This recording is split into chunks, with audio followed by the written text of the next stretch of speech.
Sasa kuna hili swala la umri wa mtoto kuolewa ambalo alileta Dr. Noel na tulibishana sana na msomi Tikisa, na kuna siku tena huu mjadala ulianza upya tena, na nadhani leo nitaumaliza once and for all. Sasa ili twende sawa, ni lazima turudi nyuma kidogo mpaka Tanzania ilipopata uhuru mwaka 1961, na wakati ule Rais Nyerere alifanya uamuzi wa makusudi kabisa kwamba badala ya kubaki na sheria za ndoa za kikoloni, aliagiza serikali kukusanya na kuandika sheria za kijamii na kimila za jamii zote nchini Tanzania. Na ilipofika mwaka 1963, timu hiyo ilikuwa imekamilisha rasimu ya kina ambayo ilichapishwa kama tangazo la serikali namba 279 la mwaka 1963, na ambapo sasa hatua hii ilikuwa ni ya kipekee na kihistoria kwenye ukanda wa Afrika Mashariki, kwa sababu licha ya nchi nyingine kama Kenya ambazo zilifanya juhudi mbalimbali kutunga sheria ya ndoa, lakini wao hawakufikia umadhubuti ama uthabiti ambao tuliofanya Tanzania. Kwenye sheria za kimila za Kitanzania, hasa miongoni mwa jamii zetu za Wabantu ambazo zinafuata mfumo wa mwanaume kuwa kiongozi ama kichwa wa familia, ama tunaziita patrilineal society, wasichana na wavulana walikuwa hawaingii kwenye ndoa kwa hiari yao binafsi kama ambavyo tunafanya siku hizi, kwamba kuna mambo sijui nani kampenda nani, tumeenda kutambulishana na vitu kama hivyo. Zamani ndoa zilikuwa ni makubaliano ya familia, na zaidi kulikuwa kuna shughuli kama mahari pamoja na majukumu mengine kwenye sherehe ambayo yalikuwa yana mantiki zaidi kuliko upendo wa watu wanaooana. Na jambo la msingi wakati ule ulikuwa ni kwamba wasichana walipofika umri wa balehe ambao ungeweza kuwa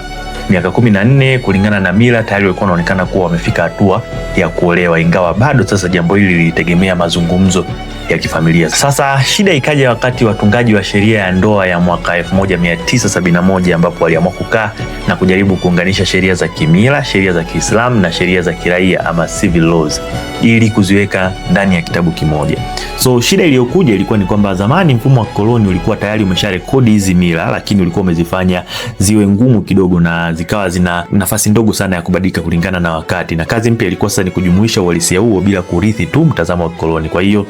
kile kipengele ambacho kilikuwa kinaruhusu watoto wa miaka 14 kuolewa kwa kibali cha mahakama hakikutokea tu hewani, lakini kilitolewa moja kwa moja kwenye misingi ya kimila, ambayo kwa kipindi kile sasa viwango vya consent ya watu ambao walikuwa wanaoana kutoka kwa mwanamke au kwa mwanaume vilikuwa ni rahisi kubadilika, lakini pia ndoa za umri huo zilikuwa zinaratibiwa na familia, zilikuwa ni jambo la kawaida tu kutoka kuonana mtoto wa miaka 14 anaolewa. Na msomi mmoja ambaye anaitwa John Reed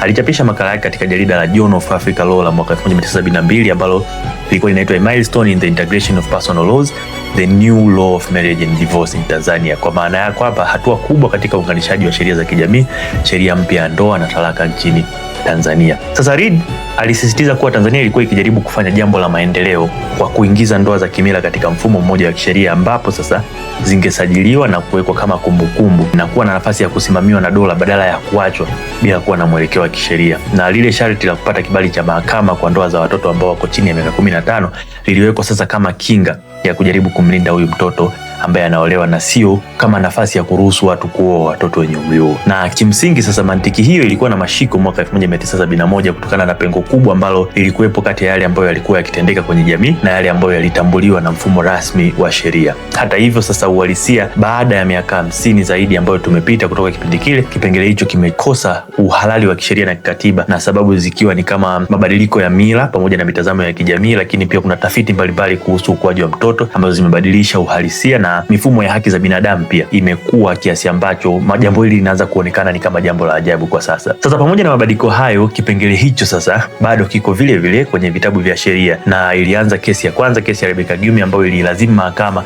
kutamka kwamba kipengele hiki kinakiuka katiba, ambapo mwaka 2016 mahakama kuu katika kesi ya Rebecca Gyumi dhidi ya mwanasheria mkuu wa serikali ilitangaza kwamba vifungu vya 13 na 17 vya sheria ya ndoa vilikuwa ni kinyume cha katiba, na kuipa serikali sasa angalau mwaka mmoja kuifanyia marekebisho, ikivielekeza kwamba miaka 18 inatakiwa iwe ndio umri wa chini kabisa wa ndoa kwa wavulana na wasichana. Sasa serikali ilikata rufaa mwaka 2019 na mahakama ya rufani pia iliunga mkono uamuzi wa mahakama kuu. Kwa hiyo serikali ilielekezwa tena kurekebisha sheria hiyo kwa kipindi cha mwaka mmoja ambao sasa ulipita bila kuwa mabadiliko yoyote, na miaka imepita mpaka sasa hivi tunavyozungumza. Sasa baada ya hizi harakati za Rebecca Gyumi kuisha, jambo ambalo lilitokea na wengi hawalijui ni hili sasa. Badala ya kurekebisha sheria, Septemba 22, 2022 serikali kupitia wizara ilitoa tamko kwa vyombo vya habari ikialika maoni ya wananchi kuhusu umri wa chini wa ndoa, na bado ikapendekeza kuwa miaka 15 bado inaweza kukubalika chini ya masharti fulani ambayo ilikuwa ni kama ridhaa ya wazazi kupitia kiapo, kibali kutoka kwa kamishna wa ustawi wa jamii, uthibitisho kutoka kwa daktari pamoja na saini za viongozi wa dini na kadhalika.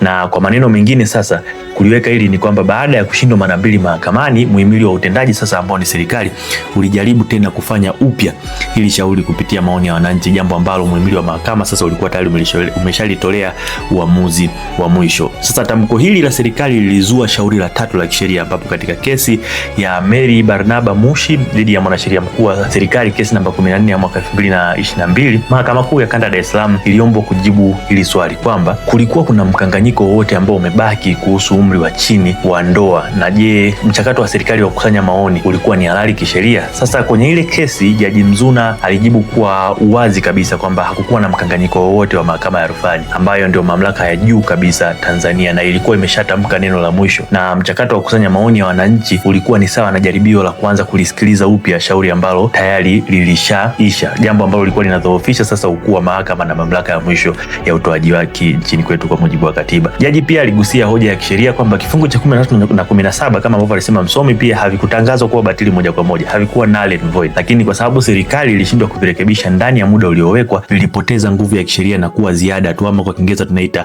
redundant by necessary application. Pamoja na hayo, bado vilikuwa vinaonekana kwenye toleo lililorejea la sheria la Tanzania la mwaka 2019, lakini pia mpaka sasa hivi 2023. So kwenye kesi hii mwanasheria mkuu wa serikali pia alipewa muda mwingine wa miezi 6 tangu tarehe ya hukumu hiyo ili kuviondoa kabisa vifungu hivyo. Sasa mtu anapokuuliza kwa nini kipengele hiki bado kipo, jibu rahisi ni kwamba Tanzania ilirithi misingi ya kisheria za kimila za enzi za ukoloni na ikawa inajaribu kuzirasimisha au kuziweka chini ya sheria moja pamoja na zile za Kiislamu pamoja na civil ambazo sasa kulikuwa na utata hata wakati huo, na kisha imezitumia hizi sheria zikiwa vile vile ndani ya miaka 50. Na hii inatokea kwa sababu maamuzi yaliyotoka ya mahakama bado hayajatendewa haki mpaka leo, licha ya kwamba Katiba ya Jamhuri ya Muungano wa Tanzania kupitia ibara ya 30 ibara ndogo ya 5 inaelezea kwamba kama kuna sheria ambayo imeshaamuliwa kuwa sheria haramu na mahakama na muhimili wa serikali ukapewa muda wa kushughulika nao, basi muda ule ukipita, sheria ile automatically inakuwa haifanyi kazi tena, na mahakama sasa zimelazimisha kuendelea kugunga mlango ule ule kujaribu kufanya marekebisho kutokana na namna ambavyo hali ipo sasa hivi. Mgongano mkubwa uliopo ni kwamba kuna maslahi tofauti tofauti, maslahi ya kimila, kuna maslahi ya kidini, lakini pia kuna maslahi ya kiserikali ambayo yanazunguka mustakabali husika wa mtoto wa kike kuolewa akiwa na umri wa miaka 15, wakati mwingine 16 au 18. So mpaka sasa hivi tumeganda hapo, lakini unatakiwa kujua kwamba hichi kitu ni haramu kwa sasa, kwa sababu mahakama kuu na mahakama ya rufani tayari vimeshavitem kama ni kinyume cha katiba, na hivyo tunatakiwa tuishi kwenye mazingira hayo. That's it for now, tukutane on to the next one. Peace out.